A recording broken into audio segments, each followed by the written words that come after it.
Hello, people. I'm here with George and I'm here with Chris as we talk about academy prospects because it's been a while since we've been talking about them because we need an update because a lot has happened in terms of the structure and the personnel involved with the academy, and there's been a lot of news, a lot of ins, a lot of outs, and a lot of different individuals that need to be talked about. So before we get into it, I'll introduce the other two. So George and Chris, I know you both are excited for this. How are you feeling, boys? Good, bro. Good. Not too bad. I love talking youth talent. So I always get excited about it. And, I've always said that I think the next group about what we're doing keeps getting better and better. So when you start talking about scholarship, young boys, even at their first professional contracts, we just keep pumping out talent. And I think there's a hotbed in England right now. So between Cobham, between even Villa have a really good academy coming right now. And Yes. some of the changes and people that we've managed to now recruit. People may not know our new U21 coach, and we'll talk all about that. But Reading has been a really strong academy that we've been focusing on, kind of trying to poach from that area of the pitch for quite a while, as well as MK Dons. Like these are clubs that we've been looking at to try to recruit from past and people that we've moved on, unfortunately, and we'll have a chance to talk about it. But in general, I think England's academy system has been just unbelievable, constantly churning out really high grade European talent. And it could be said that arguably England as a whole could be the country responsible for one of the highest rate of pro returnees. In the world, when you really think about it, between Cobham, between London, between City, another excellent academy. Villa I talked about again. So there's just a lot of talent bubbling, and Arsenal are at the forefront. We've done amazingly, and not even just we. I would rather say Per Mertesacker does not get the credit that he deserves in terms of what he's done, revolutionizing that department and the stuff that he's been set, not just in 2018 back with Marcus Lucassen. That's a little shout out to our previous pod, but what he's kept adding in terms of making sure that it's modern. So very excited to talk about some of this. Chris, I mean, I know you have a couple of boys that you really like in terms of the youth academy, but in terms of how you view our youth academy and what the principles behind it that you find that is so exciting to look forward to, what would you point to in terms of what makes our youth so exciting? I think one big difference from now to the past is that we've actually seen some production from our youth, not at the club, like Joe Willock, for example. He's probably the first successful loan that turned into significant money in, I don't know, when the last time we sold someone who went on loan and went to a club as a result of that loan and we actually got money from it. I don't remember. If you guys remember a time under Wenger or under Emery that happened, you can enlighten me, but I don't remember a time that happened. So for me, like the big change in recognizing that, as well as using your players, your academy players to either flourish in your team, we can actually make money from them, and then to adapt and find the best possible loans using a loan manager in Ben Napier through using that. We've had so many more successful loans in the past 2 years than probably the 15 years before that. Like Reese at Feyenoord, Emil at Huddersfield, Willock, Ballard on both his loans, Balogun, like Brooke, Norton, Cuffy, whoever. We've had a lot more successful loans now than in the past 2 years, or the past since 2018 and before that. So for me, I think the change in recognizing the actual identity of the club and how we can actually benefit from the academy is a big change we saw now than prior to that per Lucas and Arteta and these guys changing it. Well, I think the big thing too is not just Ben Napier in charge of the loans, but the fact that we had Kwame Ampadu, who was the previous coach for the U18s, moved up to the loan scouting, and a lot of these guys that we're seeing were Aziz, that generation was coached by Kwame in the U18s, and so he's moved up, and we kind of talked about it last time, along with Ben Napier to help decide from a coaching perspective, not just from a loan perspective in terms of what makes business sense in terms of what the teams are now doing, creating a PowerPoint, trying to present to us, which is a big change from previous. We have teams actually vying. How are you going to fit? What kind of plans do you have in terms of some of the contracts as well? I think Richard Garlick has done excellent in terms of inserting sell-on clauses as well as some guaranteed play times. And we've just been a lot smarter making sure that these loans that we're sending them to are getting game time, but also being utilized. Because, for example, I think Aziz would have had a very mixed loan under this new regime when he went to Portsmouth. And the fact that he was able to be recalled really quick, we have a lot more of an active role in terms of where our players are going and how long they're able to stay under contract at their new loan clubs, which is really, really good. But I mean, I think before we transition to that, the biggest thing would have to be talking about the big change the Premier League did recently in terms of changing the academy structure overall, where there's no longer going to be a U23 kind of league. And so as of 2022 or this season, really, the Premier League kind of confirmed that they're going to reduce the age limit down to 21. And so there's only going to be a U21s and U18s. And I think that's been a long time coming. I really think that kind of change is really important so that we can get players out. I think there's been a lot of talent that has stagnated at these top clubs because of the fact that you can basically play them till they're 23 in these academies, at least legally. And so it allows for stagnation of talent. It allows for people to use them as a loan system, kind of how Chelsea maybe uses it to generate money and profitability. But what it does is it stagnates player development.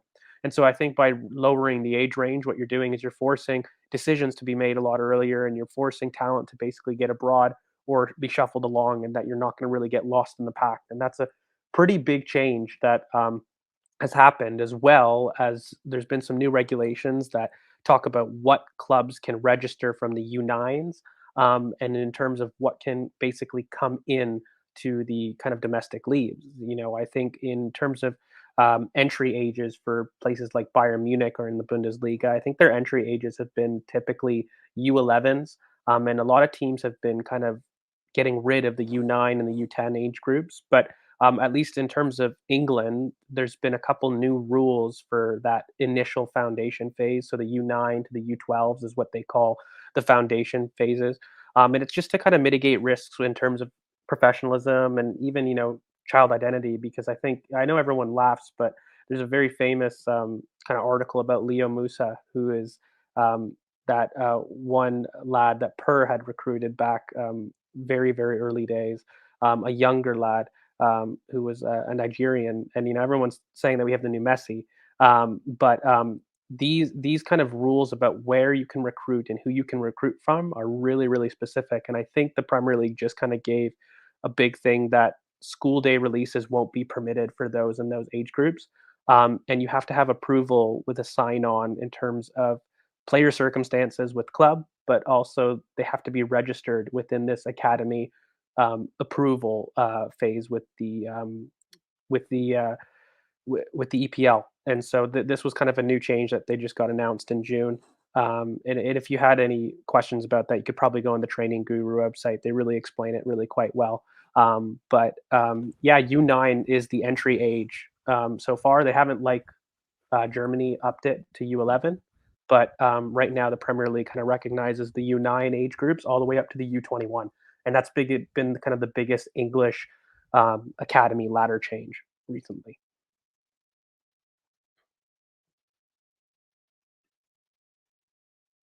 And so, in terms of that, Chris, what are your thoughts on kind of the change from U23 to U21, and how it may affect the talent clog up at some of these elite clubs, at least, because that's really the focus behind that change, which could be really important.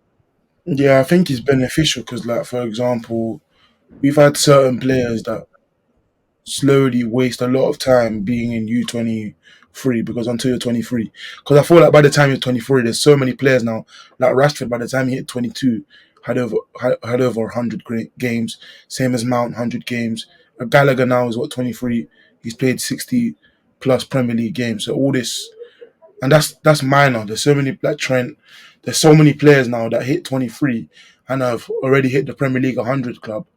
And in other leagues, maybe more. Like Pedri played 60 games last season as an 18-year-old. And obviously, development isn't linear, but talents are a lot more ready and a lot more earlier. So I feel like having players till they're 23 waste a lot of time and waste a lot of players' time, and obviously creates like an imbalance at that age because you're playing 18, 17, and 16-year-olds in most teams are full of 18-year-olds at U23 level last season and are playing versus 23-year-olds every week. So it was a weird imbalance where they're all supposed to be these youngsters developing, and some of them had their pro debut 5 years ago, but are still playing with under 18s and players who just turned 17. So I think it forces clubs to make their decision on players quicker and allows players to move on without like I know we're going to talk about it later, but it allows players to move on without the Omari Hutchinson like negativity towards them. Or you were meant to be our star here, da, da, da, da, da. When in your eyes you could view it as the club is wasting my time, and if I hit 21, they have to sell me anyways. So it's a lot beneficial for players like that who are struggling. Like Ruben Loftus-Cheek had it, but he was playing till under 23 in Chelsea under 23. So I think it's very beneficial to allow players to hit the 100 club a lot earlier, like Rashford, Mount, and they're just the main examples. But there's so many more younger than them. Right. So before we get into specific players, obviously we've had the major talking point of Wilshere and Mehmet Ali coming in, and obviously the restructuring of Kevin Betsy leaving. I think personally is a massive. Um, I really liked what Betsy was doing. I know he had this three at the back formation, and there were certain parts of the Arsenal fan base who were thinking, "Hang on a second, we play with this four at the back system, either a 4-3-3, 4-2-3-1, whatever you want to call it. Why are we playing a three at the back? We're not maximising someone like Keto Taylor Hart, or we're not really seeing the issues being progressed in terms of our youth talent as in a way that we expected." But if you look at Kevin Betsy, he's an elite individual coach. Came from the England setup, is very good at coaching individual talent, and that's what you need at academy level. I know Mehmet Ali was his right hand man at the U23s at the time, now U21s, and obviously Jack, who had coaching time with Mikel in the first team, as well as looking at the academy with Per at times. What do you make of both appointments? I'll go first. I just think that they're both very progressive. It's a very progressive way of looking at the academy, keeping it in-house, promoting from within, and keeping and maintaining the culture going forward. I appreciate what Jack can bring in terms of being a professional at the highest level, playing for England, playing for Arsenal. Uh, at that level, at that age, at the 18 age, you need people that will reinforce what being a professional means. And if you have someone like Jack who has done it, he's done all the hard work as well in terms of like rehab, in terms of getting back to your best, never giving up, making sure that you can get back to that top level. I think that's a great asset to have. And in Mehmet Ali, as George mentioned, from the Reading setup, someone that is obviously been coaching with a with Kevin for the past year, someone we were talking off air before we started this, is someone that in reality is more of a pivot coach, which could be more beneficial in terms of going forward into first team adaptation. I don't know what you guys think about that. But yeah, I think that it's good that we're keeping things in house. I like that a lot. I like that we're promoting a culture of like accountability and a not just accountability, but like sort of you can see that if you do well, you progress in our system. If you're an under 18 coach, you can be an under 21 coach. If you want to be, if you want to increase into the next level, whatever position you want in the academy, you can do that if you perform at the correct level. So, what do you guys think of both coaches? I'll go to Chris first. Yeah, I think they're both particularly inexperienced. Obviously, Mehmet Ali has more experience. He's 30 games as an assistant coach, 30, around 30, might be a bit less, might be a bit more. And then like 20 games as an actual coach. So in comparison to some of the other coaches at the level, he's a bit inexperienced, but he's seen a lot. And obviously, Reading is a different setup to Arsenal. And he was actually highly rated by the Reading setup as a pivot coach. Obviously, his win percentage isn't the best, but again, he was at Reading. So yeah, I think it's a good move. It's a decent move. The players are already familiar with him, as he was Kevin Betsy's assistant. He's already familiar with the aspects of the players. So I think that's decent. And then with Jack Wilshere, I think obviously he's a ex-player, retired just to be the coach. So, and he's been around the club for the past year. He's seen everything. He's been with Per, been with Arteta. So he's obviously seen the players. The players respect him. The players know him. He's probably the best example of a Arsenal graduate there is, really, in the past 15 years. He's probably the biggest profile outbreak from the academy. So I think that can only be a benefit. But tactically, I have nothing to say about him because we've seen nothing. Like, we don't know what he's gonna do. We don't know what his preferred formation is. We don't know what type of player he likes. We don't know if he values a Yaya Toure or a technical destroyer type DM or a Perlo or type like that. So we don't know what he values and we don't know what he'll bring. I assume it's going to be similar to what we've seen before because the aim was to, regardless of the change of coach, to maintain the same values and stuff in the team. So I assume he's going to be similar to like Arteta and Betsy and these guys, but you can never know. So I think we'll learn and we'll see how they grow. But I can't complain about the appointments because Mehmet has already been there and done that with our team. Yeah, I think between the two, Mehmet Ali comes A with the most experience in his backing, but also B with the biggest reputation in terms of an actual coaching background. And I think a lot of what happens with Jack, is sometimes things that people don't want to hear. But at that age group, for example, Ethan Nwaneri would have known Jack growing up. These people have already highlighted Jack is an example, at least in the Arsenal fan base, of the first real Hale End prodigy to really make it at the big time. He's an example of somebody that had a lot of hype coming from the academy, but got to the highest level of the game. And regardless of injury and what you may have seen through his professional career, he's an example from an Arsenal perspective of, yeah, you can make it. And we've got a lot of examples of that now in the first team in terms of Bukayo Saka, Emile Smith-Rowe, and whatnot. But Jack carries an immense voice in terms of the academy football, and I think that's why I choose to focus on that, because he's got a lot of experience about easing that transition from academy football to men's translation. And that churns out more academy players than those that make it. And so having somebody that distinctly understands those nuances of how to get there and physically break your glass ceiling, so to speak, is going to be really important for the players. I think on coaching philosophy, like Chris, I really think it's tough to say. In fact, beyond tough, it's impossible to say because really Jack has just done coaching badges, with Arsenal, and it's been actually a very recent thing. He hasn't coached a team for a season. It's not like he's coming back after having experience coaching abroad. Whereas somebody like Mehmet Ali, like I said, he's part of the very highly rated Reading setup. This is a coach that comes really highly recommended, even from Reading.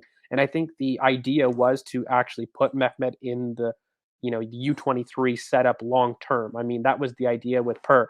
When we initially got Kevin Betsy and Dan Michichi from the England setup, the idea was to kind of get another assistant coach that could be molded to eventually take over. Because make no mistake about it, we knew that Kevin Betsy wouldn't stay long. He was a very highly rated coach. We took him from the England setup as well as Dan Michichi.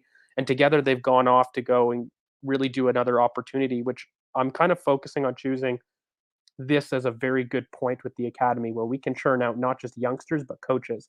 I don't think people really quite understand that, but if you can build a reputation by establishing Arsenal as a place to really advance your career as both a coach separate from a player, this is the new thing that I think Per Mertesacker has been able to do. You basically come to Arsenal, you have a opportunity to get a big job elsewhere. You have an opportunity to go and actually apply yourself at a higher level. He's the And so, first example. He's literally the not the first, but the main example. Him and Arteta coming around the same time, mhm. both together. They've done a lot at Arsenal. Both wore the armband at times, and then for them to have such major roles, Edu, another player who used to play for Arsenal. So there's so many examples of that. And then, yeah, you're right. Adding Jack just shows them that you have such a long path, and even if you can have the catastrophes that happened to Jack Wilshere at your club, as a player, you still have a role at Arsenal. And obviously, there's players like Henri, Pires, they've come back and had little roles as like U14 coach or U16 coach. So they've all had their opportunities. I just think, just want to re-emphasize that him being an ex-pro and ex-Arsenal player, it means a lot more than we would think to a player who's there now, because it's a been there, done that. So I'm more likely to listen to him, because there's not many more people who could speak on how it is to go from 6 to 18 as an Arsenal player than Jack Wilshere. He was one of the match versus Barcelona. Like there's not really anyone else. Maybe Fabregas, but he came as a 16-year-old, so there's not really anyone else that they can talk to who can say who has done more as a youngster at Arsenal than him, apart from that Saka in the club now. But he's literally the prime example of what it means to break out onto the scene as a Hale End youngster. And I think developing, just lastly, before I guess we get into the players, which I think everyone's more interested in, is the idea that Arsenal is a destination for coaches, i.e. Kevin Betsy and Dan Machichi, to get real jobs is a major pull. When you're starting to recruit other academy coaches and you do need to have these transitions, it's really important that you can, provide a platform, but all these big clubs do. All these big clubs have extra infrastructure. But if Arsenal become known as a destination for being able to promote not just youth, but also coaches, it becomes a very attractive place. And we become kind of those at the front of the queue for really the top talents in the league, in the domestic league. So I'm really happy that, Dan Machichi and Kevin Betsy got their chance to kind of move on. They did excellently. Kern, you were mentioning the back three. A lot of the principles that Kevin Betsy had been doing was in line with Cal. And so even though that they weren't playing necessarily the same formation in terms of a back three, a lot of the principles in terms of building with the back three is how the first team builds play. And those things are going to be kind of maintained regardless whether you're a pivot coach, whether you're a 4-3-3 coach, whether you're a unicorn coach. I don't care what kind of coach you are. You're going to have these coaching fundamentals that are really kind of the same. And I'll just kind of end mainly on the perimeter to soccer mold, just to remind people in terms of what his academy stands for, in terms of his 4 pillars that he's really come up with. And this is what I'm talking about, having a maintenance of your philosophy no matter who comes in. And so the major football pillar that they've done is really being an effective team player and measuring kind of what a player does on the pitch, but also in times of being a lifelong learner. And, you have that kind of leads you into your second pillar, which is really they've put education first, and they've made sure that there's enough personal development going there that you can become a student of the game, but also a student off the pitch. And of course, there's the third pillar that talks more about, physical things, about being an efficient mover. And so that's really about building players that are versatile, not just to a specific position, but more towards a specific zone. And so they're able to really maximize what they can do on the pitch if, you're making sure that your football actions are right. And then lastly, you have about a mindset, really the championship mentality that everyone really wants to lift through. But, really that idea that every month, every single day, year is about making you be the best person and, advance yourself personally as much as you can. And I think those 4 pillars are really great things that you can slap on. And really what we've seen with Colney, by the way, I had a tweet a couple of weeks back that talked about a lot of the changes that we've seen. We've seen inspirational quotes, motivational quotes. A lot of people say, who cares? Does that really help? I think it creates a mentality of winning. I think it creates a mentality of understanding what you have to do and what you have to bring every day to make sure that you can succeed. Because without that kind of mentality, you're not going anywhere, no matter how talented you are. Soccer, business, football. I just did that to get you to wake up. I know you did. But, it doesn't matter what it is, sport, business, life. You need to approach things with the right mentality. You fail to plan, you're planning to fail. So yeah, he did. I want to add, just say the last thing. He did say that when he was at the club, despite having probably the best technical team in the league, they failed to get over the edge because they failed to take responsibility for their downfalls and their obviously greatness. So he wanted our players to be able to take responsibility whenever we failed, and we saw that with Saka, Smith Rowe, Willock. Obviously Willock before, but whenever we lost, all the big guns, the Aubameyangs, the Lacazettes, never took interviews. So, the youngsters always took the interviews. They always took the responsibility. So yeah, Europa something League, that, I remember. You remember yeah, it used to be Europa League, and like Saka Saka would would be doing the interview for some reason. Be like, why are you stuff doing like the that. interview? You're a child. We wanted to teach them to go through Hale End to be able to take accountability, because he said, "Boy, the picture to the side of the article was Ozil." He didn't mention his name, but he said you have some of the most technical players in the world who, when we had failures, failed to take responsibility. And the picture there was Ozil, but he is a prime example of struggling to take responsibility for our downfalls. But yeah, we need to be able to take responsibility for when we fail and then when we win, like other players do now, like Saka, who's the best example of it. Right. I mean, right. So this is how this is going to work. We're going to go through, because I want to do, I don't know, I haven't discussed this with the guys, but I want to do in terms of the big names. So you're talking your Flores's, Patinos, etc. We're going to do, I want to do like the, just go through the names of the big ones that are going to go either be on the cusp of the first team squad or going on loan, or that generation first, and then we're going to go into the next generation that are basically going into the U21s, and then eventually going into the into the first team, hopefully maybe on loan. But I also want to talk about departures in terms of, before we get into all the 21s, the 18s, I want to talk about departures, because we had some names that we brought up last year that have sadly departed the club. Dan Ballard, I think, is my personal I'm quite upset about that. I think, but he definitely could have done a job for us this season. There's other ones, obviously Omari. I think everyone is up in arms over. I really don't see. I mean, even I remember George, me and you and Chris on the last pod saying, "Look, Kia is Kia. If he's gonna get he's gonna get the best deal for his client, and if it's not at Arsenal, it's not at Arsenal. We don't have to be held ransom by agents. I don't think that's the precedent we wanted to set with this regime. So before we get into the talents that stayed, let's go through the ones that haven't stayed. So let's start with Omari, because Omari is obviously the biggest profile one that's left.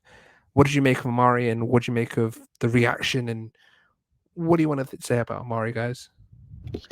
Well, I think firstly, I even talked at the last Academy pod, and I know it was unpopular opinion, but this is so people can't really say it's recency bias. But I've never felt that Omari Hutchinson is somebody that is going to make the impact that his reputation and online did. He had a lot of struggles in terms of dealing with contact, and being able to really withstand the physical aspect of the game as something that he struggled with, even in the academy. And I did say I felt as though if he was going to make a transition to men's football, because of his physique not being incredible, he may have to move inside, be a 10, be more of an interior as opposed to a touchline winger like he had been to great success kind of in the academy, because it's just a different level of dealing with contact. And it's always something that he struggled with in terms of the churn, in terms of him being a Kia client, and in terms of the outrage. I think it's quite ridiculous, and it just kind of speaks. The only reason that he's really got that hype, let's be real, is because of his comps as a young kid, in terms of him being excellent with technique, and offering those kind of free F2 type freestyle. The F2 video, I think, is the major thing as well. Yeah, but in terms of the actual playing ability on the pitch, for example, Marcelo Flores, a fellow Canadian, is far more advanced in terms of both physical and technical ability that we have on staff already. And he's somebody that's actually already made their international debut. You heard that right, their international debut. So it's in terms of us losing a winger talent, it's never fun to lose talent, but these things happen. Amani Richards, another striker that was very highly rated, went back to Chelsea after we poached him from Chelsea. Like, these churns at academy level are kind of something that you need to get used to, something that we do really quite well. But as a whole, I've never felt that Omari Hutchinson makes the grade that people feel like they do. If he is, and I maintain, if he is to kind of make the grade in the professional game, I still believe it's as a 10 or somewhere more inside. He could be a winger that was more of a false 10 kind of winger, but I really feel he struggles with a lot of physical aspects of the game. Despite being technically excellent and having quite a lot of work done on him off the ball. But I don't know if he's somebody that fits our philosophy, being a pressing agent. Again, I look to Marcelo Flores as kind of the person that we've put our flag in, so to speak. If you let Omari go, you promote Marcelo, and you make a choice, because these are both young wingers with excellent potential. But Marcelo Flores has that extra little bit of physical edge that really gives him the edge, ironically, for me. And as a Canadian, I can't wait to have somebody like that to prop in the squad. But I mean, he's Mexican, but keep trying it. no, born in Ontario, big guy. So we developed him. So Who's he playing for? That's just from heritage, okay? Who's he playing developed for? him. Who developed him? Who's he playing for? Is he playing for Canada? Ontario, born and bred. He's Mexican. That's the reason why I shook my head when he said Canadian the first time, by the way. Because he's Mexican. It's just lies. Well, he's also Canadian because that's where he was growing up. I know what you mean, George. But yeah.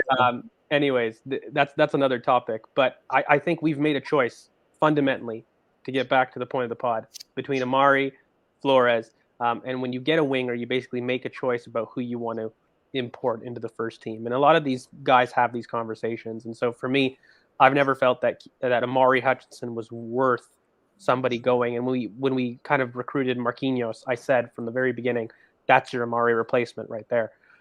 Both in terms of projection, but also in terms of who you can put in the U23s or now the U21s. But yeah, I'm not terribly upset about Omari leaving. Yeah, I agree. I think the reaction to him leaving was overblown. I think obviously the noise was due to his stature and like his fame, like away from. Well, it was at Arsenal. He got the fame as a social media fame, I would say, not necessarily academy fame. 11, 12-year-old, the F2 video. He's been a big name since then. And obviously, I won't downplay him. He played well in the academy the past 2 years. Like, he's had some good clips, some good comps, some good finishes. Like, he was a consistent performer when we played with wingers. Obviously, last season we were a 3-5-2 team, so it wasn't good for wingers. Like, the wingers didn't thrive last season. The strikers did in Biereth and Ballard. So, yeah, but before that, he was very good. Obviously, he probably left for the money. He left to Chelsea for more money, which is understandable at that age. I'm not sure. Like, I debated this with a lot of people on Twitter. The pathway doesn't make sense. We're seeing it with Colwell now. Chelsea don't have proof of providing substantial playing time for their players. That Cho has been in the team for 5 years. He still hasn't had 100 or 50 full 90s. Like, at this age, he should have had it a long time ago. We spoke earlier about players like Rashford and having over 100 starts by the time they're 22. So, yeah, I feel like Chelsea haven't proven, apart from Mount and Reece James, who came in through the transfer ban, prior to that, Hudson-Odoi and Ruben Loftus-Cheek are the only ones who have been in the team, and they've both been mismanaged to crazy levels. And then Chalobah's only in the team because of transfer. So I'm not sure why he picked Chelsea. Well, money is why he picked Chelsea, but I'm not sure why for his future he picked Chelsea, because there's no guarantee that he will be a first teamer or will have a pathway. Obviously, there's more of a guarantee of being on loan, but I think we've proven recently that we've developed our loan system and we've done very well to get very good loans. So for me, obviously, the reaction was overblown. We have other players. We've got Kido, Marcelo Flores, who are very good wing talents, who can also play inside. But yeah, I think his fame precedes him more than what he actually is. I don't think a lot of people have seen what he actually is and have thought about how, I don't know how tall he is. What is he, like 5'7"? I don't know how tall he is, how that will translate to him being in the Premier League. But yeah, I don't think it's something to lose sleep over, honestly. Right. The one that does, for me, like, I know I'm a bit more high on this and a lot of Twitterers, and I know you guys rate him quite highly, is Dan Ballard. I feel like, I mean, George, and I'm going to quote you here, the best pure defender at the club. I mean, he's someone that is one-on-one very, very good. I think aerially very good. I think he was ready, and I don't see the need, especially when we're looking to get rid of holding Omari, etc., to let him go. What did you guys think? I think I've watched him a lot. Obviously, Blackpool loan, Millwall loan. Millwall, I watched him a lot more than Blackpool. He had 2 very good loans. He had probably decent stature with the loan manager or the under 23 coach at the time, but I don't think, like, with all the centre back talents we've got, he was never going to be the guy. Technically, he's nowhere near what we have at the club on the ball, and obviously, physically and as a pure defender, he's probably better than a lot of what we have at the club. But on the ball, he's like the disparity between what he is as a defender to the other defenders, and on the ball is a lot bigger on the ball than it is as a defender. So I think he was never going to make that gap up enough to justify being a starting option. He was always going to be fourth, fifth choice, like Holding. And I don't think that was worth his time. So I think the sell was always, like, for personally, I wanted Millwall to get him. I was saying all summer, I want Millwall to sign him. Obviously, Millwall tried, and he went to Blackpool, if I'm not mistaken. Sunderland. He was meant to go somewhere else, and then he goes Sunderland. He's a very good centre back. A lot better as you go down the leagues. Like, he's a lot better in the Championship than I think he would be in a top 6 Premier League side, because his role on the ball is a lot less the lower you go down the leagues. So for me, it's a very good move for him. For us, would I have preferred him to Holding? I'm not sure, because maybe, but the age and the experience that Holding brings is beneficial to a certain extent as a fifth choice. That I'm not sure I would have wanted all 21-year-old as our centre backs, like all 24 to 21-year-olds. Obviously, he's better than Holding. Don't get me wrong. Yes, he's better than Holding, but as the fifth choice centre back, I didn't want Ballard there. I don't mind him leaving. Honestly, I would have preferred him go to a Championship Millwall team, but yeah, I don't think. I think he would have translated to the pro game better than maybe Omari for his role, but I'm not sure, because he's shown it, like Blackpool, Millwall. He's one of the players of the season for both teams, and he almost got promoted for both teams. Well, he got promoted for Blackpool, but he almost got promoted for Millwall. So I do think he's a good player, but I don't think, again, it's anything to lose sleep over, considering what we have in his position. Well, I mean, I think when you start looking at Rule Walters being spawned and people being very surprised about who is this new defender, it's very difficult to get annoyed at kind of defenders or even any youngster leaving. I'll be honest with you. I still stand by that. I think a lot of that stuff is still true. He is our best defender, pure defender prospect. He is our best pure defending prospect. But, as Chris was saying, I think when you're a center back for Arsenal, the demands for being a best pure defender aren't as much, a box defender, if you will. Could he have done the Holding role? Absolutely. Could he have done it better than the Holding role? I don't quite agree necessarily with the experience, because I think Holding really suffers despite having this experience in terms of executing his play.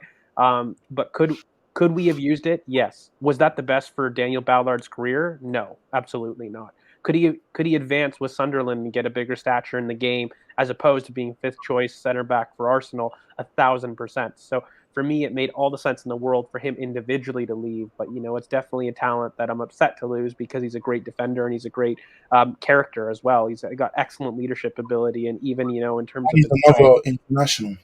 Yeah, he's already an international. Like he is definitely somebody that it hurts to lose. But the one thing that I said on the past Academy pod, and that still reigns true, is Arsenal Academy has really put a lot of effort in terms of upping the amount of defender production, and you will be looking at that as a new hotbed for Arsenal to produce. When you talk about Zaymon Louis, Walters, who we've already seen in preseason, we'll get to talking about him. But in terms of some of our goalkeepers as well, Ovie Ejiri, Arthur Okonkwo, Carl Hein, Brooke, Norton, Cuffy. There's been a real effort to focus on Lino Sousa, somebody that we recruited from West Bromwich Albion. Like, we will be talking about some of these names I've said, but there's been a real push in recent years to start producing those defending talents that I think a lot of people have felt has plagued the Arsenal Academy for quite a while. So while I'm upset to lose Daniel Ballard, I'm not ripping my hair out at it, because I think there's two other players, namely Zaymon Louis, who's that kind of Rolls Royce of a defender, but Rule Walters, who has a little bit more on the ball, but similar talents defensively. He's really good and aggressive in wide spaces. He's somebody that I think people have already seen, even in his cameos. He's very quick across the ground. He's not huge. He's about 6'1", so he's in this hybrid. He came as a right back, but he's played a lot of center back, and he is in that real in between of being a right back or a center back, because he doesn't quite have the height to be a center back, but he isn't quite as skillful enough to be a fullback. So he's in this kind of weird hybrid role where I foresee him being quite useful as defensive utility. But he's just somebody that's a lot younger, and we have a lot more on the ball base to work with, that you can kind of maintain that defensive idea, but also work on that on the ball presence with him. And so he kind of replaces that Daniel Ballard prospect for you, Curran, in terms of who's at the academy to take over that best pure defender, but somebody that we can work with the first team. I can see Rule Walters similarly to Daniel Ballard, never being good enough for the first team, but being excellent bench ability. Like, I think his ceiling is somebody that you could consider as defensive utility.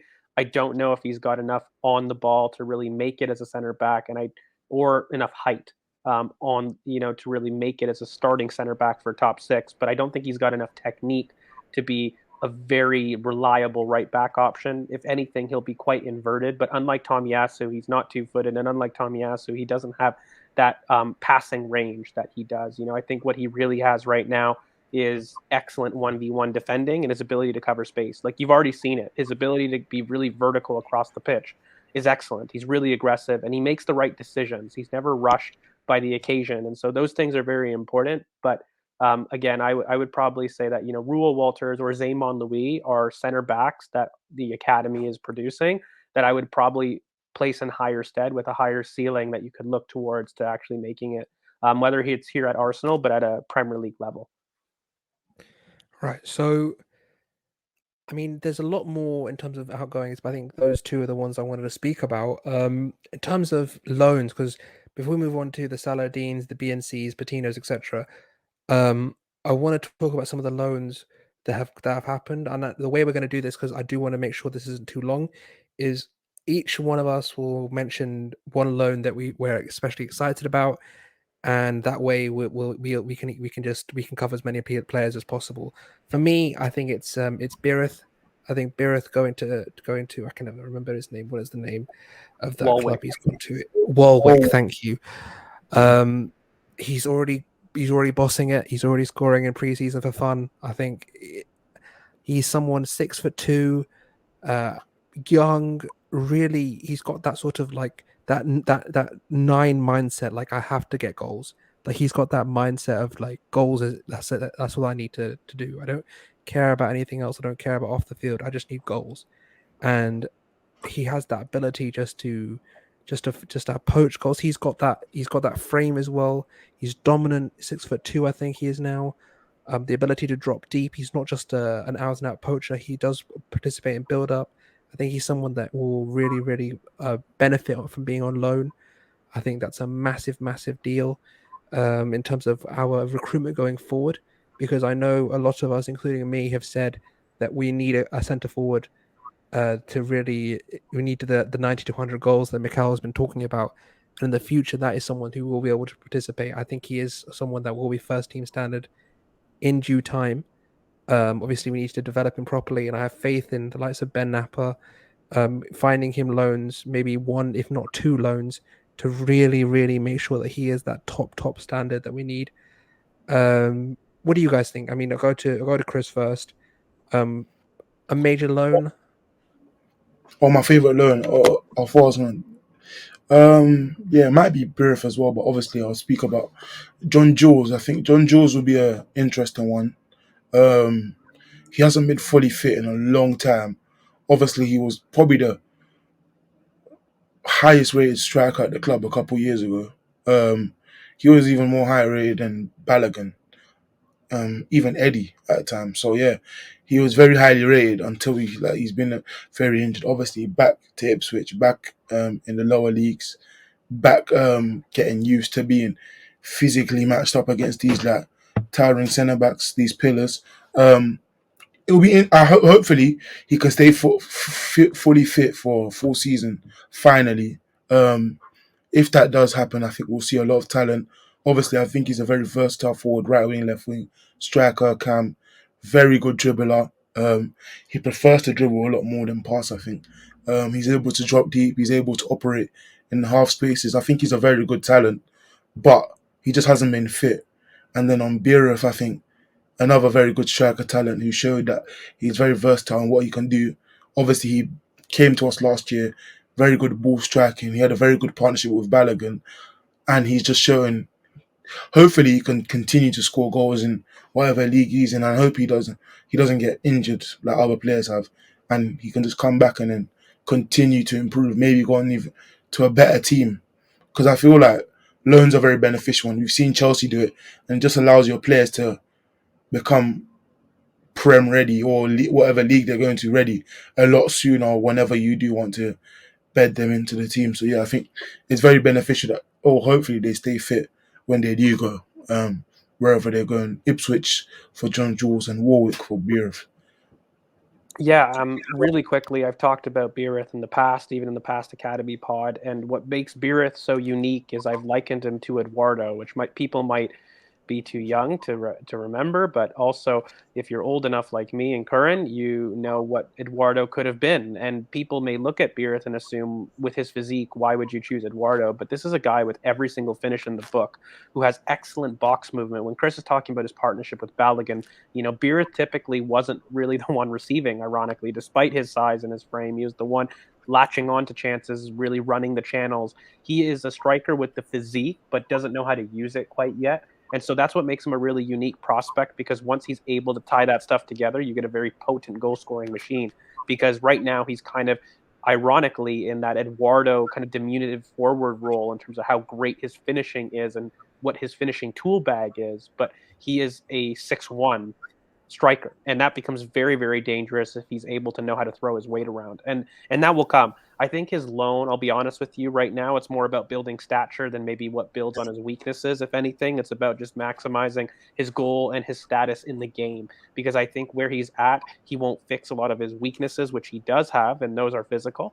But what he will do is gain a reputation for himself, and he'll score a lot of goals, which he's already showing. So I think it's going to be very much like the Brooke, Norton, Cuffy loan of last year, where it has nothing to do with teaching him about talent, but here's a stage, go smash it, take the next step, and then we'll work on some of those weaknesses later on. But Um, in terms of kind of John Jules, I think really quickly, I love John Jules. I love his potential about what he could be, but I'll keep it really simple. The boy just can't stay fit. So it's kind of like last chance saloon, I think, with this loan. It's more of a case of, listen, if you can't keep yourself fit, we might have to move you on. We might have to keep you as part of the striker churn, because biting at both their heels in terms of Biereth, we've talked about Ballard, we've talked about John Jules, Eddie Nketiah, is Khayon Edwards, somebody that we just signed to a new deal who's excellent and has been yearning for chances in the U23s. So Arsenal, and I've said it in the past, have the deepest pool of youth striking talent in the country. And it doesn't just stop with those guys, and it's the best in the world. And so I think Tyrece John Jules, however much I may rate the boy in terms of his ceiling and his skills, sometimes availability is the best trait, and he just doesn't seem to have it, and he might be lost in the shuffle. Really quickly, in terms of my favorite loan, it's going to be Marcelo Flores, shock horror, fellow Canadian. I'm going to stick by that line, so deal with it. But what makes Marcelo Flores really amazing is what he combines physically as well as technically. Technically, a lot of people may look to him and see Hazard. I don't. I look to him and I see Rosicky. This is a guy with unbelievable close control that can start and stop on a dime. He can control the tempo, but he is, despite being Messi-like in stature, he rides challenges excellently. He has a phenomenal low center of gravity. And when you're looking at it, he's just an immense presser, just like Thomas Rosicky. He's somebody that meets markers well. He doesn't stop. He has insane stamina. He's the perfect Mikel Arteta winger. He's somebody that will always value off the ball work, but he has something special about him on the ball. He can take anybody on 1v1, and he has phenomenal ball striking. This is a lad that really ties it all together. I think the only real thing standing in his way is, again, performance. And really, I was quite upset not to see him in preseason. In fact, as a fellow Canadian, I can definitely tell you some insight. The view here was essentially that he had declined Mexico, in terms of his international World Cup, for the reason of joining Arsenal preseason. And the fact that he didn't go on preseason, I can assure you, is something that he has vocally said before. And even he said, in terms of Arsenal, if he doesn't have the chance to go and be in the first team, he will leave. He's somebody that is on the precipice there, demanding first team football. So I think this loan, it seems to be to Real Oviedo, the Spanish second division of La Liga. I think, is that a good loan or not? It's similar to the Mika Biereth loan in a sense that it's giving him a platform where I think he's above. I think he will do well. I think it's just a place where he knows he gets guaranteed game time that is in a professional team to prepare him for the World Cup. Because I tell you guys, Marcelo Flores is going to be going to the World Cup with the Mexico senior team, and he's going to play at the World Cup. That's the level of talent that we have with this boy. And so I really hope that when we see this loan, it's met with also a contract extension. I think right now what he's on is kind of a 3-year deal. Typically, when you sign these professional contracts, either it's a 1 year with a 2-year option, or if it's 2 years with a 1-year option. But typically, it's a 3-year deal when you sign these professional contracts for anybody that we speak about. So It's not like he's going to be ending in 2023, which is what people may think. He definitely has an option to extend. But again, I think it's more of a case he's going to demand himself to be a part of plans if we're not going to put him in there. So right now, it's a loan that I think will give him the platform to really thrive. But this is a player that, again, I see a lot of Thomas Rosicky in, and I think a lot of people, if you were I think you have to be old enough to remember what Thomas Rosicky was. I think if you were too young, you'll remember the injury-ridden days, but how highly rated he was at Dortmund. This is a phenomenal player. And I don't quite see the Hazard stuff because he's got a lot more physical potential than Hazard ever did. This is a player that is really good at repeat sprint ability. He really deals well in challenges, and he's a guy that has excellent ball striking. And I think he's going to be the perfect Mikel winger in the sense that he is a non-stop pressing machine. If you guys think that Eddie is really good at pressing, wait till you see Marcelo Flores. This guy doesn't stop running, and he values that part of the game. So, yeah, very excited for him. Right. So the next thing we're going to do is we're going to talk about the next under 21 generation that's coming through. And the way I'm going to do this is I'm going to give each of everyone a player to cover. So I'll give Chris. You can take Brooke, and Chris can take Brooke, and then George, you can take Salah Eddine, and I'll take Patino at the end. But Chris, go and talk about Brooke and what do you expect from him this season? And I don't care if you're shaking your head. Chris is getting Brooke. He's the Brooke guy. I think he knows I deserve to talk about him first, even though he wants to talk about him. You do know that, right? Come on. I've had so much prop for the boy. Don't even. Come on. I've had so much prop for the boy. Don't even.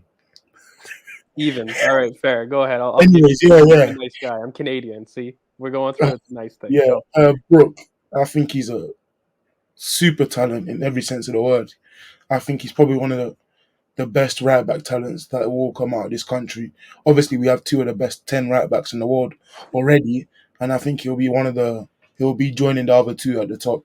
I think he's a special talent. Obviously, he had great performances at Lincoln. He had a half-season loan, which for him did wonders for his name, for his stature within the game. I think I helped with that. I won't take too much credit. Obviously, he was the player, but I think people saw a lot of comps and clips of him performing consistently week in, week out versus various different teams. He showed the ability to play with both feet inverted, touchline. He showed the ability to overlap very well. I think he needs to improve his early crossing and crossing whilst on the run, and first time crossing actually. I think his final ball needs improvement, but physically there's nothing you can change for him. I think this I will give to George. He probably gave the best comparison there is probably to a technical Kyle Walker, which I think is a great comparison, and it's the only thing I'll give to George regarding Brooke Norton Cuffy. But I do think Brooke that is actually a special talent. Obviously, me saying all this won't do him justice. I think you have to really watch the boy to really understand what he can do. And obviously, he's been great indoors. He's been in he played his first under 23 game at 16. He's been in the England under 18 since 16. He just won the U19. Was it Euros, or was it World Cup? Euros. I don't know. Euros. He just won the U19 Euros consistently playing with England. Yeah. He's a very highly rated, great right back. I think people don't see how good he is 1v1 going both ways, especially. Obviously, there's things he can do to improve, and it sounds like I'm saying he's already perfection when he isn't. I think he can do a lot more on the ball and maybe improve a bit his controlled aggression. But apart from that, I think I've thought for a year now that he's ready to be integrated, but now he's proved himself and so many people have seen so much more of him in the past year to justify that fact that I think he's already better than Cedric, but Cedric is obviously older. But yeah, I think he's very ready to be integrated right now, and is probably the best talent of the next gen, which I said this last year, but yeah, I think he's my favorite and the best of the next gen. I can't not jump in because there's just a couple things. Okay, and the biggest advancement that Brooke made last year with Kevin Betsy was his tactical understanding, and that was really made kind of well aware when he was left back for England. In terms of his age group back in November. And I kept saying this, look, me and Chris have been really high on Brooke for quite a while. We've talked about it in the last pod, but really what we saw even before, because he had an injury prior to his loan. But the biggest thing was Brooke not only changed his tactical understanding by being able to play left back, but I think some of the things that he also needs to improve on is just understanding about when to bite, when to run, as well as his early crossing. Those are probably his only two weaknesses, because he can do everything else on the ball, inverted outside, overlapping. Physically he can't be touched, and it's not even just on the ball, but it's also off the ball in duels. This is a boy that relishes the duel battle. People might see that, I think there's that one podcast that is really, really good. I think the Beautiful Game podcast, and, Brooke was able to go on there, and, he talks about his thirst for duels. And I think this is a defender who has all of the on the ball qualities to think, oh, he may not care about that side of the game. No, he's somebody that takes 1v1 duels very seriously. That includes defensively. And so I actually think his controlled aggression has been phenomenal this year, especially with Lincoln. The one thing that really has to work on is that early crossing, and that crossing on the run is the hardest cross in the book. But I think, when he does have time to look up, he makes the right decision, which is really what you want. And again, I'm nitpicking because this is a talent that you have to nitpick. You have to be that good. Yeah. But yeah, really quickly, I'll go on to my due assignment here with like little chicken bones, because it is Salah Eddine, and I'll also group Catalin Cirjan into the same category, because these are two players that have been highly rated interiors, aka, if you're really loose with that term, they're basically just playmakers on the inside. So he can be a 10, he can be an 8, whether that's on the left or on the right hand side. I prefer him on the right hand side. That is for both Catalin as well as Salah Eddine. But these are both players that have had major injuries last season and are working their way back from injury towards the tail end of the season from Salah Eddine's point of view. But Cirjan just recently, who also signed a new contract. These are guys that have excellent, phenomenal technique and half-turn ability. I relate them to somebody like Orkin Koku. They're these kind of interior players that have good ball striking, but really their major pro is their close control and their ability on the half-turn to turn and then look up and find space. I think Cirjan has a little bit more technical ability with his through ball and his final ball than Salah Eddine, but I think Salah Eddine has a little bit more tempo control than Cirjan. They're a little bit slightly different players. I think Salah Eddine could play a little bit deeper, kind of in that build-up phase, whereas Cirjan is definitely more of a final third player. These are both right-footed players primarily. And again, they are more diminutive, but they don't shirk their off-the-ball responsibilities. I do think that they need to work on transition. Some of the weaknesses in both of their games are related more to the defensive side of the game and recognizing pressing triggers and when to go. But in terms of on the ball, they're among the best technicians that we have in that age group. And I include Charlie Patino in that, because Salah Eddine and Catalin Cirjan are very well thought of. They've been thought of for a while, especially Cirjan. He came from as a Romanian wonder kid. But I think right now they're just working themselves back from injury, and we kind of need to see the level that they return to really be confident on whether or not they can take that step up. But these are both guys, Salah Eddine coming from Ajax, Cirjan coming from Romania, who were really well thought of, who did excellent in the academy, had great spurts, but then were kind of derailed by injury. So we kind of got to see where they end up. But they are excellent interiors, and somebody that, you kind of look towards to see what they can do now off the ball. Right. Obviously, with Patino, I think he's the most well-known. That's why I picked him, because I wanted both of you to talk about players that I think are less well-known, because I think both of you are better at the academy players than I am.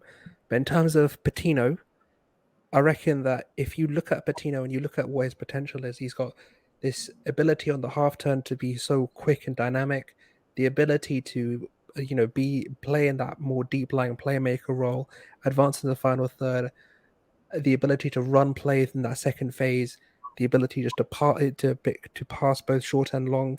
I think he's got the ability to really put it together. He's someone that Arteta's huge on. Like, I think he's very much one of Arteta's boys, as it were. It's like he's someone that has always been around the first team squad for a long time now. I think he's obviously had that debut against Sunderland, got that goal, almost broke his knee. For God's sake, don't do knee slides when you're that age. Just relax. But there's a lot of hype around him. I think he's someone that you can really mold into that left-sided 8 if you want to go. If you want to play that sort of like Pirlo 6, I don't think that's his role. I think he's more better a bit higher up, dropping into the 3 if necessary, and being in that build-up. Yes, George has a 1920s phone in the background. For those of you who've just heard that, But we have to think about what is going to be with this kid, because I think there's a lot of things about in terms of his physicality, his ability to ride Jules. I think he's very good in terms of just just jinking out challenges at times. I don't think he's someone that's elite in tight spaces, but he has the ability just to ride a challenge and just get out and ride it and get into the next phase of play. But on the ball, he's so good. He's very good on the ball. I think he does need to grow into his body a bit more, become a bit more physical, able just to ride and get through challenges and get into that final third and affect play. Like I think he can. I think there's another level to his development, but we need to see it. And I think it's a loan for me. I don't know about you guys, but I think he should go on loan this season. I know Arteta's got this sort of Phil Foden type development plan for him, where he's going to keep him in house and develop him himself. But for me, I think a loan would be very good for him. What do you guys think? A loan or keep him? You're on mute. You're on mute. It's tough for me because I haven't seen the physical development that I really would have wanted to see for him to be able to go out on loan. I think right now what you're looking at is a player for me who I prefer higher up the pitch. I see him as an 8. I don't see him as a talent as a 6 personally. I think you could. It would almost be like putting Frankie de Jong as a 6. And what I mean by that is not to diminish him, but it's more about him being an accelerator, a tempo control kind of youth, somebody that you can't get the ball off of him. And despite his diminutive stature, he kind of is so ahead of the game in his thought process. The only thing is he needs to work on that burst in midfield. That first 5 yards is something he's not necessarily explosive. So when you look at these types of players, I think it's going to be interesting to see how we use him, but he's somebody that will control the tempo. You kind of get Iniesta type vibes, or Raquel, the Brazilian, is actually my favorite comparison to what he could be. I think he's that kind of player. In terms of his development path, I think that I'm okay either or, whether he goes on loan or whether he stays. Personally, I just don't think he's ready. I think you take him on loan right now, he's not going to be really a factor. You're not going to really gain anything from him. I think actually keeping him with us, because I don't think physically he's at the level quite yet.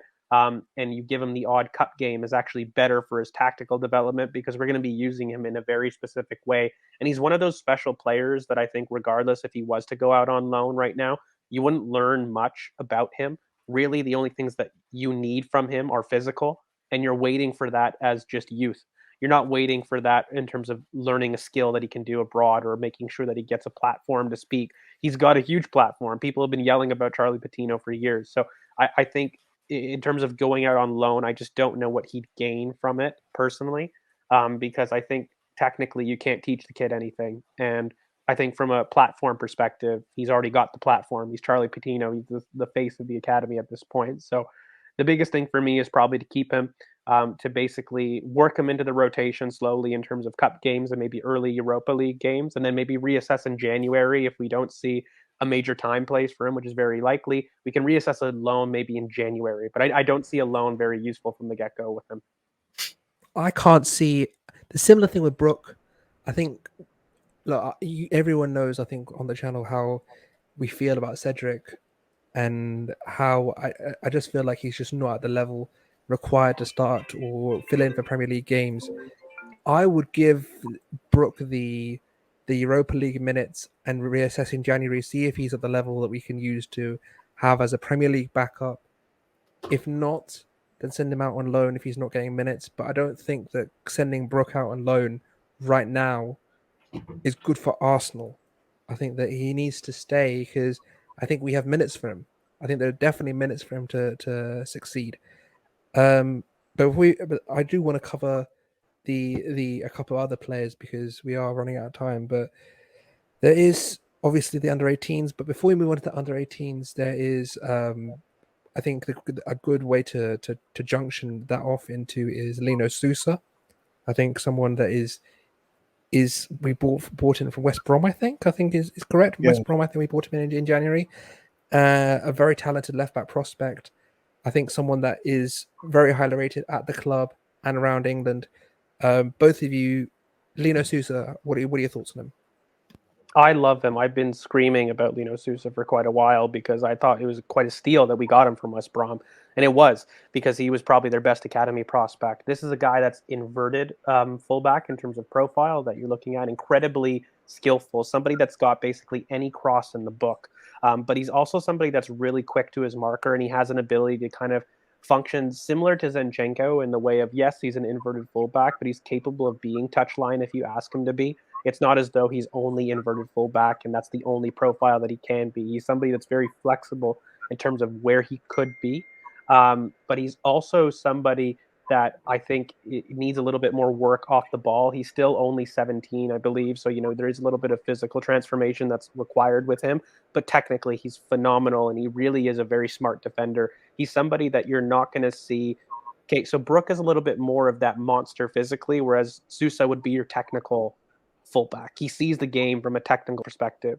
If I really had to place kind of what could he be in terms of a profile comparison, I'm not really quite sure, because he's somebody that really is a methodical approach to the game, but he's very, very technical, but which you'd expect as a Brazilian. But to be honest with you, he doesn't carry that same athletic up and down. Primarily, he's really good in tight spaces. I mean, he can do it. He can be a touchline left back, but really what you're going to see from him is being involved in play on the half turn, being able to get out of tight spaces, and then whipping in an excellent timed cross. That's his game. Very excited for Sousa, and I think he's kind of, we're going to groom him to be that inverted fullback role, and his potential is definitely with the first team. Yeah, I think despite looking like a physical, like he'll be a great physical specimen. Obviously, he's decent physically, but it's not like certain other players at the academy level use that to their advantage rather than developing their technical side. I think he's a lot more technical than physical. I agree, he's great in tight spaces. He prefers to be on the ball than off the ball rather than other players in that position who, like Reece James or Tierney, wouldn't mind holding the touchline and just bombing down and waiting for the ball. He'd prefer to be on it, be involved in play, get involved in the tempo, like add to the rhythm of the game. Like he's that type of player, I think. Obviously, inverted players are much more like centre mid than wingers, which is why they play in inverted roles. I think he's a very good prospect. We needed a left back because we didn't really have a great left back prospect. It was probably one of the only positions we were missing a great prospect in the academy. So we needed one, and I think to get him at 17 years old from West Brom was great for us. He's played some preseason. He stayed, obviously. None of the youngsters went on tour, but he did go to Germany, I think. So yeah, I think he's a very good player, very good technically, and I think the ceiling is very high for what we have. And obviously, the way the first team seems to be going is set up for him to thrive there as well. Right.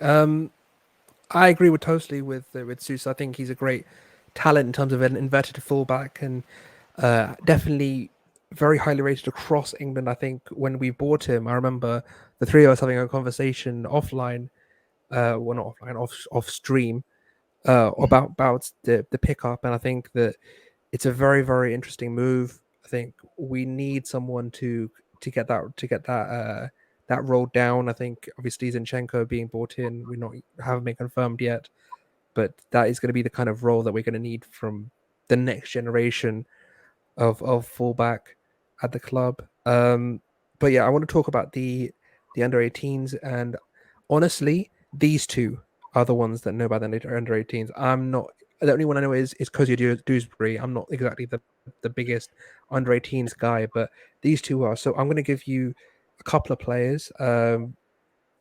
George, you can take Skelly, and you can take Cozier-Duberry, and Chris, you can take Bandeira and Skelly and Sagoe Jr. as well. Go on, George. So if you wanted to go on, George, you can go first.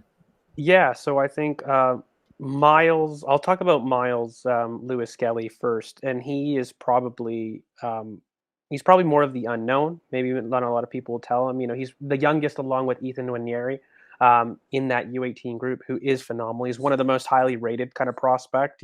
Again, he's kind of scored on his debut as a 14-year-old with the Arsenal U18s, coming on as a substitute kind of against Reading. So just to give you an idea of what kind of player we have, he's more somebody that can operate in a variety of roles. He's somebody that's extremely skillful, but is very up and down, extremely two-way. He kind of can operate in a multitude of midfield roles. I probably best see him as more of that carrier 8, somebody very, very skillful. But again, he's somebody that can play deeper, but can play in the final third. He can find pockets. He's extremely skillful, so he has a very good final ball. He's already capped at England at the U16 level, but he also trained with the Barbados senior team. So it's somebody that's really well thought of. And I think what's moving forward is he's somebody that you're going to want to basically take the limelight now of that U18 group with Jack Wilshere.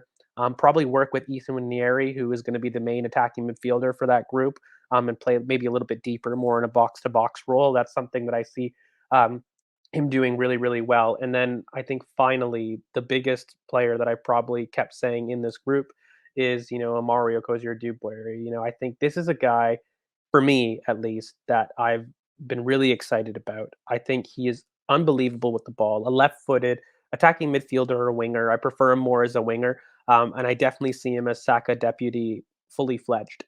This is a guy that has the same trajectory as Bukayo for me. He's somebody that's extremely powerful on the dribble, but actually can ride contact. He's somebody that is very effective off the ball, makes very smart runs, out to in, but he's also able to come inside and be involved in play. He's really good on the half turn, excellent like Bukayo. He can receive and turn very, very quickly, all in one kind of fluid motion. He doesn't rely on his skill to create separation all the time. He can do it with a little bit of burst, and he's extremely explosive from a standstill. So it's somebody that I'm very, very excited about. It's somebody that I think the club are excited about. Really happy we tied down on a new professional contract deal, which is excellent because he's somebody that we really, along with Charles Sagoe Jr., who I think is the top in that group. But I'll let Chris discuss that. But for me, the biggest thing with Cozier-Duberry is he's somebody that I think is going to give you that technical wow factor. He's somebody that, in my opinion, is probably going to be one of the better younger pros that we're going to produce. And he's got a big season ahead of him. He could very well find himself in the U23s, as well as Charles, by the way. But I think Amario Cozier-Duberry is probably the one most technically accomplished at the club. He is a little bit more diminutive, I think, in terms of what he can work on.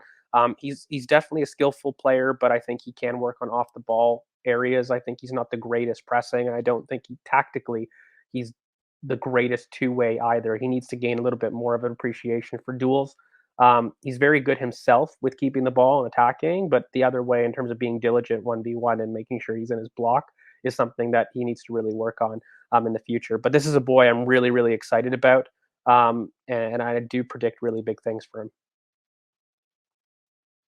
Chris, it's all yours, buddy. Yeah, I think I'll go on Charles after. I think Bandeira, central midfielder, sometimes a box to box, sometimes the deepest. Obviously, I think he prefers to be the box to box. He's got great ball carrying ability. He loves to drive forward. He played deeper this season with Betsy, but the season prior he was more as an 8, I think. Obviously, he's willing to use both feet. He's got quick feet. He's decent in tight spaces. I think he's a massive threat if you leave him in open space. I think he's got good ball striking on both feet. He's a very willing runner, which is very beneficial for someone who wants to be a box to box. It's not very positive if he's the anchor, because you'd prefer him to stay deeper. But I do think he's another very good prospect we have.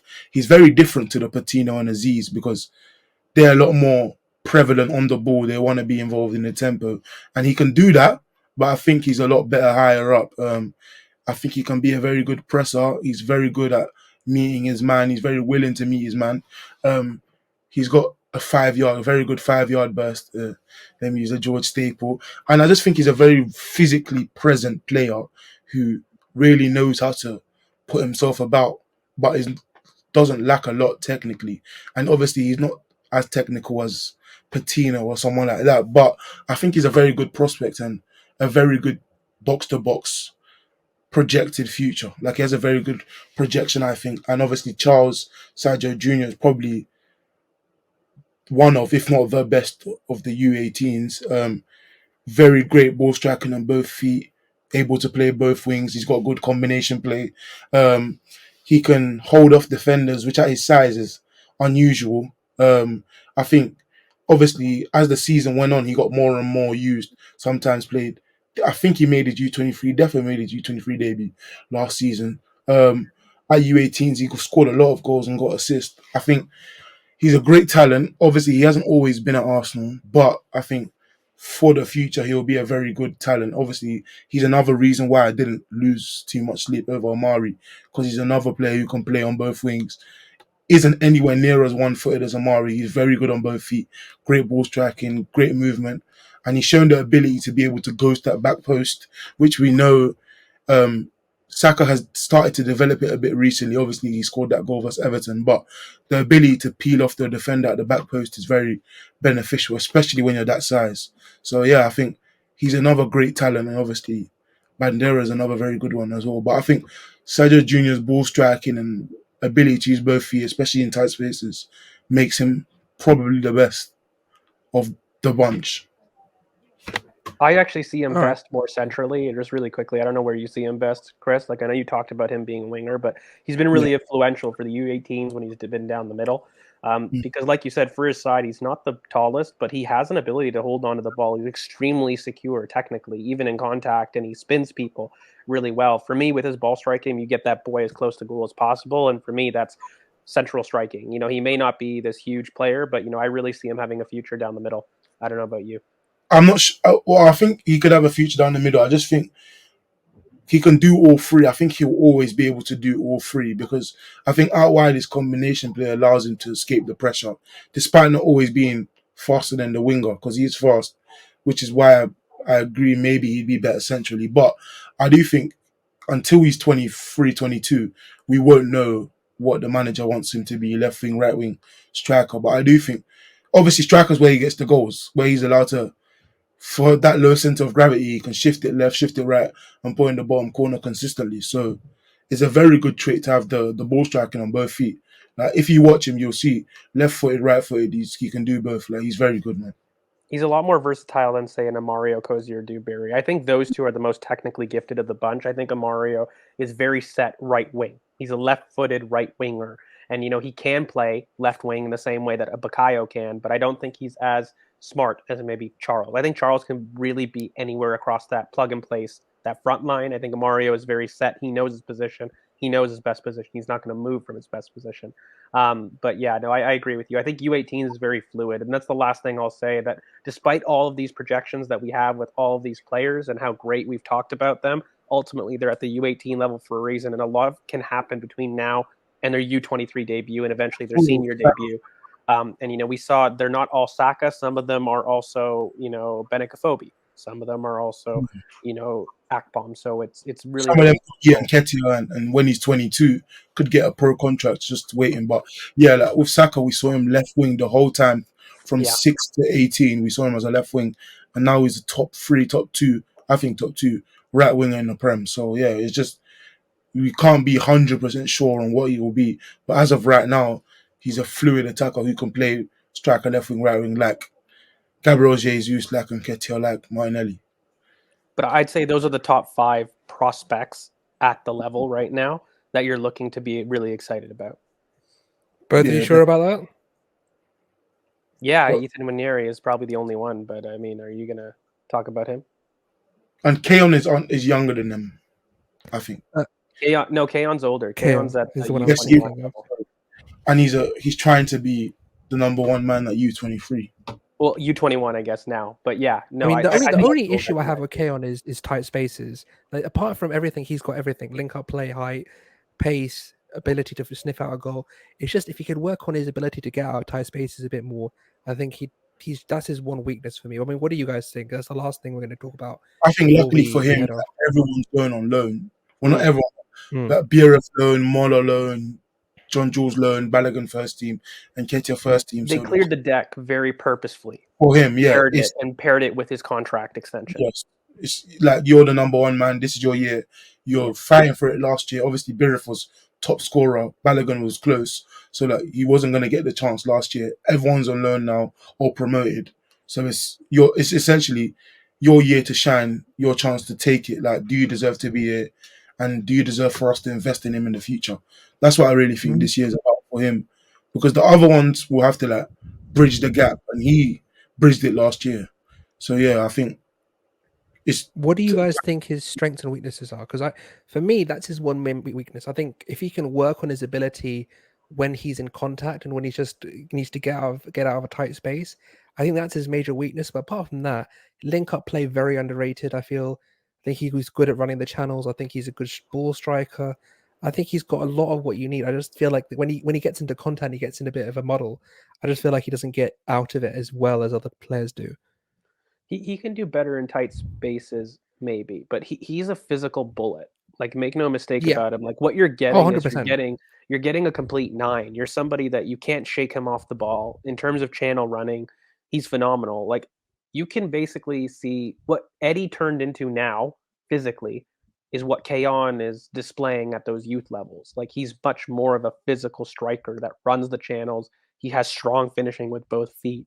In terms of linking, he will drop deep, but really his, superpower is running those channels, and, exploiting the back line through runs. But he's very technical and he's got excellent ball striking, and he is a killer in front of goal.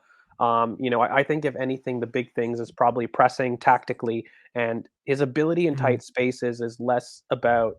I think it's more in a playmaking sense and final ball. Those are the weaknesses I see maybe in him. I think for him, he can shift and shoot. Like, he gets out of tight spaces and shoots phenomenally. It's one of his best traits. Like, in the box, like if you're surrounded, Khayon will find space. He will kill you. Yeah. But the thing is, I don't know if he drops deep and can he play a final pass head up? Like, can he drop deep, face play, and then play a final ball Ivan Toney style? That's something he might need to work on. But other than that, he's a complete 9 forward, and he is very physical. The one thing that separates Khayon from your Eddies, from your Balligans, and from other players, even Tyrece John Jules, is Khayon Edwards is extremely physical in the channels. It's very difficult to muscle him off the ball, and it's very difficult for you to be moved by him because he will move you physically or through running. He will move you. So that's what's exciting, and that's why Chelsea love him. By the way, he had phenomenal interest before his contract extension from Chelsea because of that. And ironically, the striker that they've let go, and Broya, very similar in terms of a physical channel runner. And that's the irony in why they're looking at maybe trying to buy him, because he's that kind of profile. I just don't know if he's got the playmaking, because he has the dribbling bag, he has the off the ball running, and he has the physical part. He just may need to tweak that stuff, but he's got his chance. He's going to be the leader of the U21s, and they've cleared the decks for the purposes of showing, listen, thank you for signing your contract, but we got rid of everybody. Let's see what you got. Yeah, I think obviously I'll be short because we want to end this, but I think again he's a complete 9 forward, but with the word complete, I think his decision making needs to improve. He needs to know when to go touch tight with the defender, because sometimes, which happens with a lot of players so physically dominant, is that they get engaged in the physical battle a bit too much, and I think he just needs to know when to get touch tight, when to just roam, and when to play the pass off and relinquish control to midfield, which is something that Kane, who is seen as one of the best complete 9 forwards in the world, sometimes struggles with himself. So yeah, I think decision making is somewhere he needs to go. Obviously, he's willing to shoot on both feet. He's a very good 1v1 dribbler, especially at the size. Obviously, he's got pace in behind, pace in the channels. Like, I think he's a very good prospect. I just think the decision making and when to trust, like you can't always trust your physicality, because obviously you're physical, but you're gonna meet your match. And when you meet your match, are you gonna keep going touch tight? And I think that's his issue. Like, sometimes he goes too touch tight, and obviously he can evade the pressure. But right now he's playing 20, 21 year olds. When he meets a Tarkowski or Van Dijk week in, week out, if he keeps going touch tight, he's gonna lose his battle. So I think the decision making and knowing when to use which particular skill is something he needs to develop. And when he does that, I think he'll just be a killer in But front of just goal. really quickly, Chris, he's kind of he's going to be your favorite type of striker, like Diego Costa, fully grown. Yeah.